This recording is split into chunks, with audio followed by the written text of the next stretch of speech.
kan ada disebut nama desanya tuh, tapi nggak boleh disebutin di sini, Wak. Desa ada di Google Maps kan, dan ternyata masih di Provinsi Jawa Timur juga pastinya. Akhirnya Mas Andi pun menceritakanlah hal tersebut ke Mbak Intan tentang keinginannya mengembalikan batu itu. Dan karena bini serta mertuanya khawatir, akhirnya bapak mertuanya Mas Andi pun menyarankan kamu kalau misalnya mau pergi ke sana, kamu ajaklah salah seorang temanmu yang kamu anggap paham dengan masalah supranatural ya nak ya. Oh iya Pak, nanti saya ajak. Mas Andi pun setuju dengan usulan tersebut, Wak. Dan sesuai rencana besoknya Mas Andi pun ditemani sama kenalannya namanya Pak Urip untuk menuju ke desa yang disebutkan sama si kakek di dalam mimpi itu. Berangkatlah ini mereka berdua kan, dan setelah bertanya ke beberapa orang tentang lokasi pemakaman desa, waktu itu kami beralasan bilang kalau ada kerabat kami yang dimakamkan di pemakaman itu, Nat, kami mau ziarah kayak gitu kan. Akhirnya mereka pun berhasil sampai di lokasi, Wak. Dan waktu nyampe, yang bikin Mas Andi sampai kaget tercengang-cengang adalah ketika dia melihat pohon asem.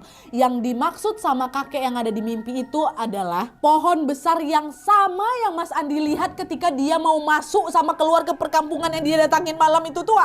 Itu dia pohonnya. Dan yang bikin dia tersiok lagi, ternyata di samping pohon itu betulan pemakaman. Betul, jadi kayak mimpinya tuh nggak miss tuh loh, Wak. Syok Mas Andi tuh sana tersiok darah ya. Nah, paham dengan tampang Mas Andi yang lagi syok, Pak Urip pun ngomong, oh alah, kowe dikongkon balik no nang gapurone le. Oh alah, kau tuh disuruh ngembaliin di pintu gerbangnya le. Udah tuh nggak lama kemudian Mas Andi dan Pak Urip pun langsung lah mengubur batu tersebut sesuai dengan instruksi si kakek di mimpi itu, Wak. Dan setelah selesai mengubur batu itu, mereka nggak langsung balik tuh. Pak Urip malah ngajak Mas Andi ke salah satu makam yang memang tampak dipagari di situ, Wak. Mereka berdua duduklah bersila di sana, dan Pak Urip pun berujar, kirim Al-Fatihah guys sing wes nolong awakmu. Kirim Al-Fatihah buat yang sudah nolongin kamu.